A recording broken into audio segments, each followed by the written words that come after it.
Welcome, everyone. That's episode number 2 with Chris Koenemann. And if anybody have not watched episode number 1, I want to have a link in the show notes and also all contact data that you can reach out to Chris. We will put this just in the show notes. And our second episode will be on the topic of, I call it just in easy word, what is actually purpose? And also, what is actually a legacy? And why I have put this topic just in our conversation with Chris today is I've experienced on myself, if I approached by wealth creators, families, principals, family members, and stuff like that, and you ask them, okay, can you tell me what is actually your purpose? What is actually your legacy?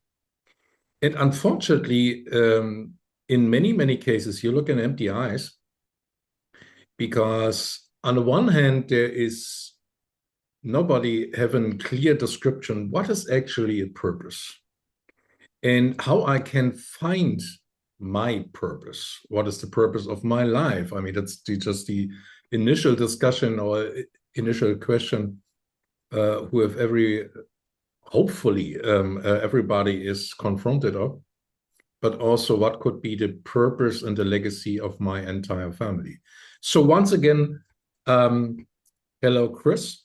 And for all the listeners who don't have watched our episode number 1, can you give us just a short overview about yourself in brief for all the listeners and viewers who don't have saw these first episodes? That would be much appreciated.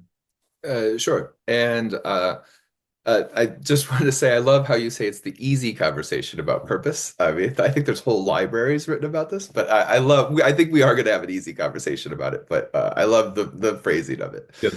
Okay, a little like briefest background about me is I used to be a strategy consultant, specializing in org design many years ago. Then I became a Catholic monk and priest. That was not off in the middle of a mountain or off in the middle of a forest. We were actually in a suburban cityscape. We were at a very nice boys prep school. I actually went to that prep school growing up. I went to that church, which is a bit of a society church growing up. And so I kind of went home in a sense. And there became a priest for 10 years as well as a monk. You can be both a monk and a priest. A priest is ministerial. It gives certain aspects of the ministry to people, whereas a monk is a way of life, of seeking God generally, which I think is applicable to every life. I don't think you have to be a monk to seek God, just to state that real quickly. And there I wrote a book, The Grace of Nothingness, which is how anyone in any walk of life can use the basic principles of a humble confidence in God to really thrive by His help, by His grace, and that grace heals, transforms, and perfects us. But anyway, that's getting very spiritual very quickly. I became the prior, which is the number 2. I was an administrator. I um, held family meetings about various topics, about especially culture, leading to conversations about culture. You and I discussed some of that already. Let's see.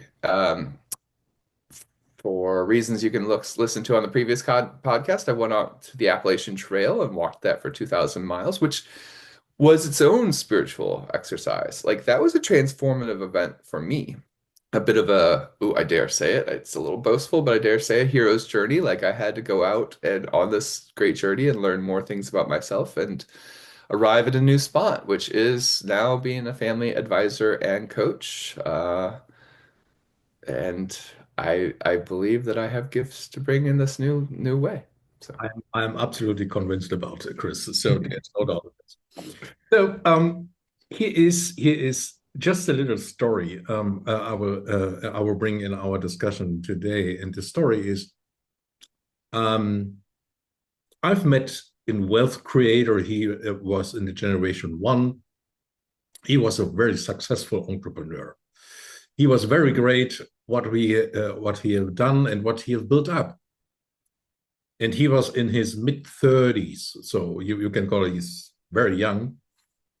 And he sold his company and have a large liquidity event for more than 200 million euros. And if I've met him, he explained to me that he actually comes from nothing. In his household, money was in every situation just an issue, on clothes, on vocation, on cars, you name it. And he said to me, and now I'm sitting here, and the money hits the bank account, and I'm rich. And he said to me, but I'm not rich. I said, you have this kind of money in your bank account. And he said to me, and that was very interesting to me. He said to me, I'm in the circumstances of to be rich, but I'm not rich. And we had a discussion back and forth about his money. And he said to me, he comes up and raised the question. He said to me, the whole world is talking about purpose and legacy, and what should be the greater thing. What can I build up? What is greater as I am? And he raised the question and said, can you tell me how I can find my purpose? And I looked at him and said, you have built up something, eh? He said, yeah, that was just a passion. To build up an enterprise, that was just a passion. That was just like in race, and that fulfills me. And now it's sold. And he said, I feel a little bit of emptiness. And he raised it in many times the question, okay, what is the purpose thing actually? What is it actually? And I will bring this question in front of you, Chris. Can you help me, and also the listeners and the viewers? What is your interpretation of purpose, and also what is the purpose of life, especially if you are become in the circumstances wealthy, right? Yeah. Thank you for bringing beautiful questions, Jan, and a beautiful setup to them as well. I would say first and foremost to your friend, he's not alone. I was speaking with I would say a grayback, a state attorney the other day. David Claflin is his name, and his experience over many decades of this is to say that money is not having its intended purpose for people. And if you get very philosophical about it, Aristotle long ago would have said that money is merely a tool for some deeper end, for some deeper purpose, right? So it helps to reach those ends, perhaps, in certain circumstances. I think ultimately the deepest purposes have very little to do with money. But it is useful, and that is what it is. But it is useful for something else if you really think about what it is.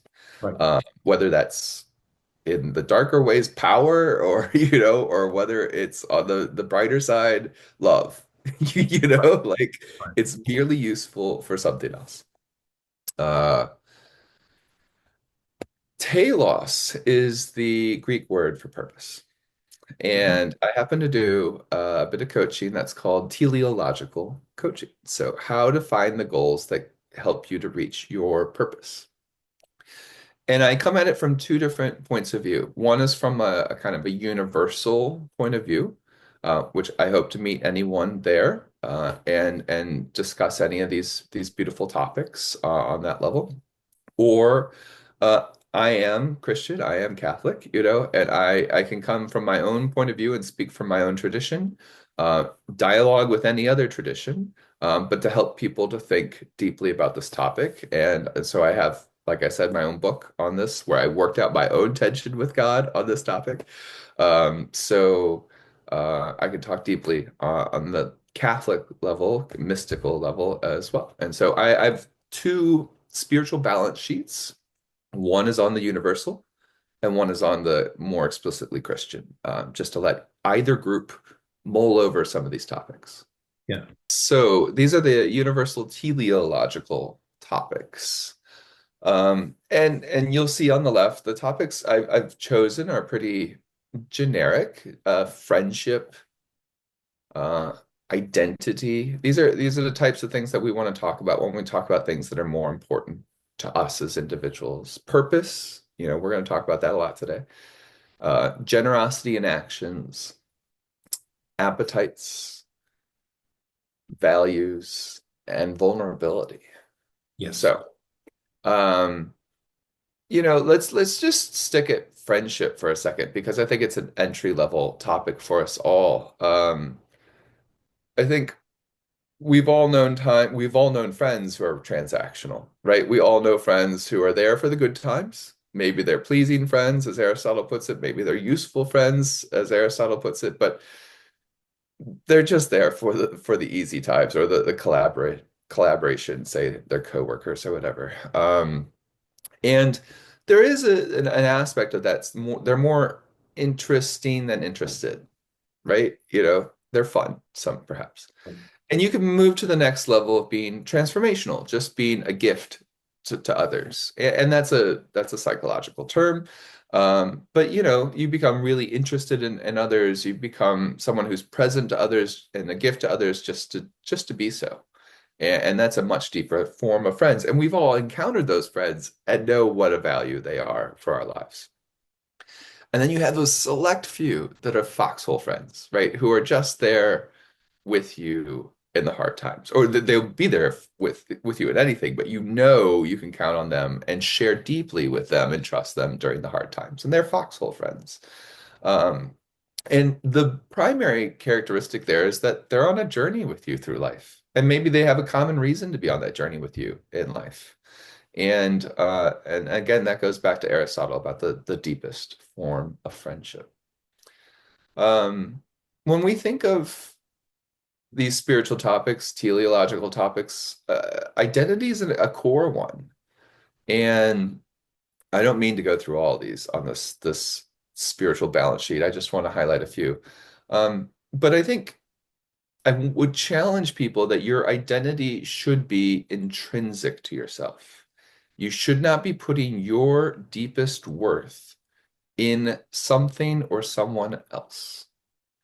And definitely not just in your bank account. Definitely not just in raising up an amazing enterprise, which is fun and great. And like I applaud you. Like it's beautiful, but your deepest identity has to be something in you. And I'll just leave it at that for a second. Um, and it's from that identity that we also see our purpose. So the notion is whatever we actually, again, at a heart level, at a lived level, not at a head level, but whatever we actually fundamentally think is our identity and our purpose, turns itself around and also becomes the measure we use against ourselves, right? Or it's vacuous the way you put it. Like you're like, I'm lost. I don't know where things are if we don't have it.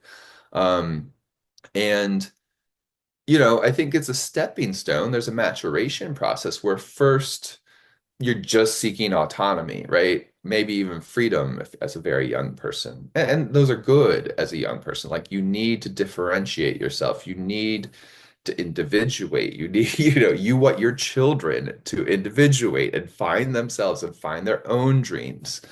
And not just yours or grandpa's dream. Like, like they need to become themselves.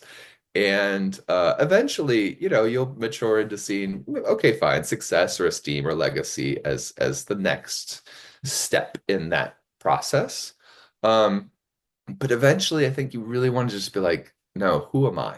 Like, who do I want to be in this world for others? Again, meaning beyond ourselves. Um, there's a whole lot of beautiful topics that fall out from this. You could look at this slide another time. It's also on my website, but I'm gonna jump over to the Christian slides in just a second after I give Jan a chance to ask about anything so far. Yeah. So Chris, there are, or I would just ask this in this direction. if somebody raised the question in regards of legacy or purpose or stuff like that, and I was also in the situation to ask myself these kinds of questions, right? What is my purpose? What is my legacy? Because in regards to build up my own 100-year family and my own 100-year family project. And I've take just, and it would be interesting because I've don't seen these words in your slide. I was asked myself, okay, how I can then be relevant for my family, but also relevant for the society. How I can be significant for my family, for myself, and then also for the society. And last but not least, it should be also maybe number one is what could be my positive influence in my entire family for each family member, but also for the society. And this, I've made this experience on myself to say that it's just for me personally more concrete because that requests a stronger response from myself to describe, okay, how I can be stay relevant, what can I do, and what resonates to me, to my purpose, that my entire family, each of us, have a clear sense, okay, this is what dad is doing, and that is just how we can stay, also how we can evolve this, or we can stay as a family significant for the next decade, 50, 100 years and stuff like that. So I want to bring these terms in front of you. How do you see these I would say, three descriptions: influence, significance, relevance in your framework, and what are the correlations to your descriptions? So I love the terms. I agree with you. I think influence is the deepest of the three. So to my mind, you spoke of showing up, how you show up. You know, that was kind of how you described influence when you mentioned it, right? And I think is so deep to just like, who do I want to be when I'm with people?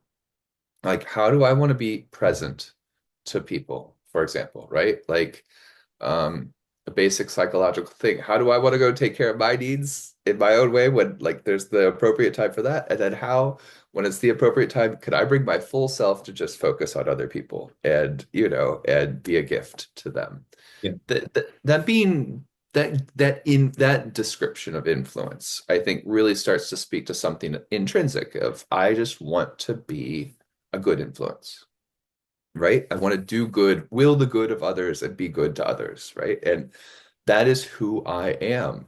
I am a person who wants to be good to others.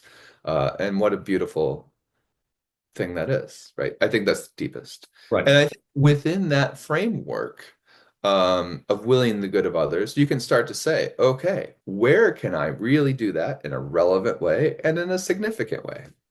You know, and I think those are both very important questions. It's just if the days for relevance and significance decline, I want you to still maintain that identity that even in the ICU, you can have that influence of being good to other people. Does Right. that, you know, like there's something deeper. Do you see what I'm saying? That there's something more intrinsic to just like I can still show up even if I'm not as relevant or significant as I had hoped to be, right? And but when you are able to be relevant and significant, there's wonderful questions of asking, how can I best do that? Yeah, because from my perspective, that is just inside of us as human. The question, okay, how we can stay relevant for the society. It doesn't matter, is it large or small community, stuff like that, but we want to stay alone, right? To walk through the world as a lonely wolf. Sometimes it is good, But in some cases, it's just not the right decision. It's just more to raise the question: okay, how can we stay relevant for the community and also for the family, um, as mine? And coming back to the question, you have described this on, and when we pick up these term purpose, right? What is your advice if for instance, somebody approach you and ask you directly the question, Chris, how I can find my purpose? I mean, in some cases, it's just a difficult question because there are so many things to clear about this. But what is actually the pathway into purpose? To have a, just like I would describe this in a picture to say, okay, I have the key in my hand to say, okay, it's just, okay, how I can open the door now. Maybe a little bit more, then I can see, okay, that could be the purpose of my life. That is just why I'm here, right? I think it's beautiful. I think the question may be, how do you become the most amazing version of yourself? Okay, so like you're thriving, but also your heart has a sense of here's where I feel my contribution could be. Like there's a real, and that takes into account your talents, your relations, there's a lot to consider in that. But um each person needs to find their own purpose. Like I can't assign it for you. I can help you refine it. Like if you tell me your purpose is merely to have as many zeros in your bank account as possible, I can meet you there. Yeah, yeah, and I may say, but is that not useful for something else that's deeper? Like, is there's not something else you want to do with all of that? And are you completely at peace with all your relationships in all of that? Like, there's so much more of, you know, to consider maybe about life. Um, and so I think there are some that I would caution people to consider more deeply.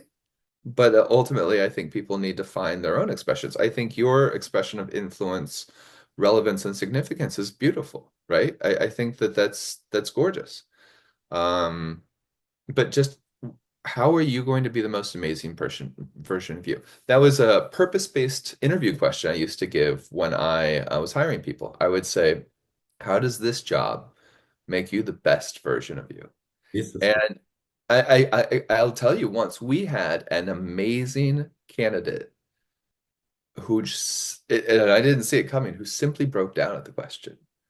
And it was beautiful in a certain sense, but she said, "Ah, wow, I didn't realize it till just now, but I love my current job." And I was like, That's well, it. great. That's great. Like we have helped you on your way, right?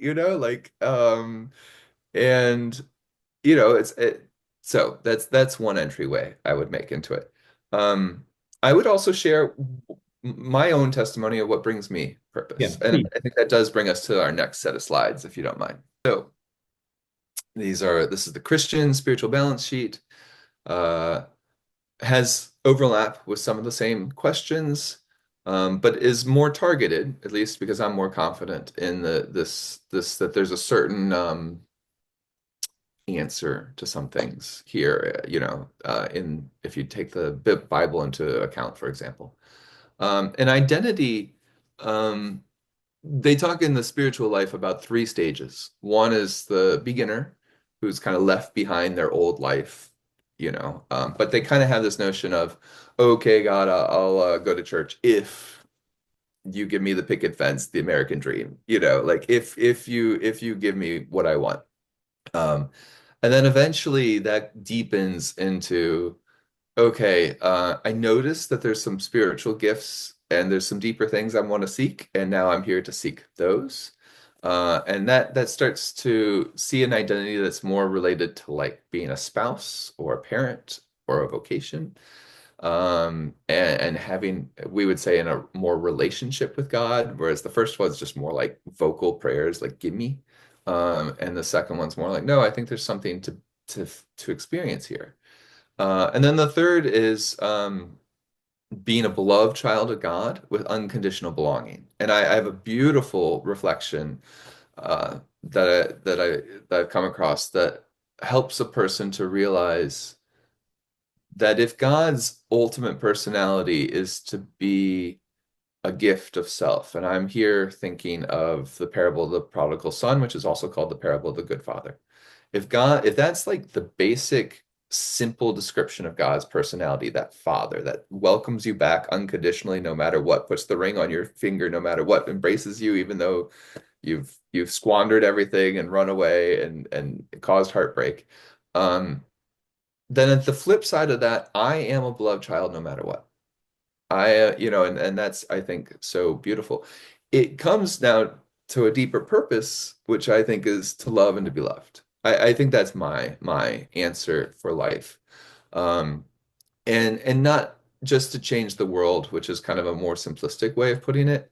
And I think a more sophisticated way of putting it is eventually to say, I want to love and be loved kind of with this higher power at work, and I would say grace at work to heal, transform, and perfect all of my relationships, all of my conversations. And hopefully I'm his instrument. And as you said, everyone we meet is for a reason, and see that providential encounter as something that's to be cherished and to find, again, in a very Christian way of saying it, find the spark of God in that other person in that conversation. Um, but I think that for me, to love and to be loved is the purpose. And yes, that's the golden rule if you really know the Gospels. But it's one that we maybe were taught when we were teeny tiny, and that we've sort of kind of lost sense of as we grow older and need a little reminder. I mean, I know so many well-established Christians who couldn't tell you that, the golden rule, had totally forgotten about it. But to love and to be loved, I think, is a real true purpose for my life. And it's also then the measure, as I mentioned, that, you know, that's that notion that even in the ICU, I can love and be loved. And I can still have a contribution to make there. And especially if you look further down my slide to dispositions or orientation to crises, that trials can bring transformation. Like in this framework of hope, I can say, yeah, sometimes my contribution, my relevance has decreased for a moment, and I can still find meaning in this, and I can still find growth in this, and not be overcome by it, you know? And eventually I can even see that when my contribution shrinks, maybe my spiritual offering grows. And that's a very deep topic. Like that's one that like would take a lot. I have a whole weekend retreat to get you maybe a glimpse of that one, right? But that's a beautiful way. And I would dare say that again, I have a whole book on the humble confidence being the dual disposition that gets you to that refuge in the woods of finding that deepest purpose of okay, you're a good giver, and I'm just going to trust the gift. And even in the trickiest times, I'm just going to still move forward and find where that next contribution is, and trust that there's a way to get there. And if you look at those biblical passages at the bottom, um, the beginner can think of he who abides in me and I abide in him. He it is that bears much fruit. And for me, you can do nothing. That notion of a higher power is there to help. Uh, the intermediate, this is the will of God, your sanctification. I love that one because it says that every day anew, God is trying to make me into the most amazing version of me. God is trying to make Jan into the most amazing version of Jan. It doesn't matter what happened before. He's if this is who he is, this is his will, he's working on it, he's constantly reworking on it, and there's a plan from here to the end of our lives to become the new most amazing versions of ourselves. And what hope that offers, that there is a path there. Like talk about a higher power pulling you out of that foxhole. or sustaining you in the foxhole, that one's there. And I think when you really get there, and I am not there, but when you really get there, perfect love casts out fear. And that speaks to the deepest joy of really finding that identity, of being beloved, of really finding that purpose of just loving and being loved, and then I don't know, surfing in it, so to speak. Like then you're free. Then you're like so free to be able to do amazing things on so many different levels. So, with that, I will step back. So I completely agree, and that resonates also. I mean, if you, oh, I would start in this direction. I mean, if you take a look into reality, I mean, wealth is nothing more as an amplifier or money, if you can call it if you right. It is just only an amplifier, and it helps you. That is what you described as on the quote of Aristotle. I mean, money is just a tool, right, to be the best version that you become, right? And in the end of the day, that should be your own responsibility. If you get this kind of tool, please go the pathway and be the best version of yourself.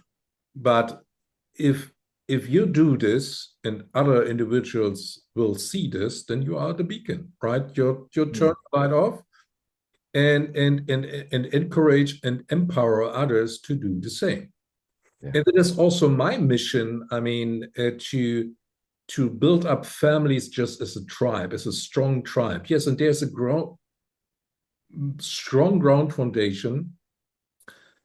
I mean, the ones called it spiritual, the other called it higher power. I call it, yeah, be the best version of yourself. You have only one shot in this life. Probably, I don't know. Maybe we have 10. I don't know, right? Yeah. But at the end of the day, I don't know when is the next shot available for me. So it is just up to me to say, okay, that is what I'm now doing is be what I'm to be the best version of myself. Try it every day, and I mean, you can call it also God or a Buddha or stuff like that. There are tools and instruments are there to be used in the Mhm. end of the day, right? And that we can strange our relationships to each other, and that brings me a little bit to my last question for today, and it is just this legacy, right? And I will also start with a little story about legacy. I had a very good discussion with a second generation family member about legacy. And he said to me, listen, legacy is in our family is written in papers without any action. It is legacy. And my parents and my grandparents have built this up. And he said to me, I'm looking for a direction. What is legacy actually? Right.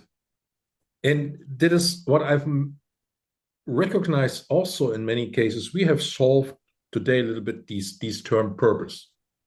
In many appreciate your support. And these both terms, purpose and legacy, drives many people crazy, right? Because they don't have any angle to say, okay, how I can fill this bottle legacy? What should be in there? Um, yes, there is a correlation between purpose and legacy. But if I ask you this question, what could be a legacy, and how do you can structure this for me? Is it that you say, okay, your legacy will be if you are gone? That is what people tell about you. Is it this only in one sentence, or do you say, no, there are many other aspects what you consider? So, um, I mean, I think we're in the general category of what do you want on your tombstone, what do you want said on your eulogy, right? Type thing. But I think when we're talking about enterprising families, the type of families I think we're in discussion with generally as your audience today, we're thinking more of what do you want that memoir to to say about you, or what do you want that legacy video to really say about you? And there's a lot of ways to take that. And I think it has a lot to do with how do you become the most amazing version of yourself and where your heart feels is your contribution. Because I think that legacy needs to celebrate that contribution that you were called to make. And it needs to speak to who you are as the most amazing version of yourself and having done so. And I think it's important to mention the contribution. That's a context for it. But I think by far the deeper legacy is going to be in that who you were as the most amazing version of yourself. So, I mean, the world reads a lot of books about people who built empires and people who were, wonderful power brokers, to mention one that's popular today, right? Or etc. But they'll have their time, in the course of a real legacy. I think of other books, like it's been a long time since I've read it, but like Tuesdays with Morrie is the type of book that like a lot of people once read and they're like, yeah, actually, I really valued that book. The type of like the deepest values that we have speak of something that perdures at a much deeper level. Um, and I think it does. I mean, for me, it ultimately comes down to love. Like, I would like to be someone who loved and was loved and cared for people and was cared for by people and created a culture where people wanted to come together and be happy together every day and as much as possible, in all the various circumstances of life. I mean, on my own legacy, I guess this is what we're doing right now. I want people to say that God's grace was active in him. He was an instrument, you know? What a final, great final sentence for today, Chris. So many, many thanks once again. That was a great second episode for today. And that is just, I would say, you and I, we should make more progress on these topics because they are needed and requested. That helps families, but also encourage individuals to become the best version of themselves, Hmm. make the world a little bit better. Maybe not on a global scale, but if we can make many families stronger and better, that is a great result for us in a society. It doesn't really matter in the US, in Europe, and in Asia, or stuff like that.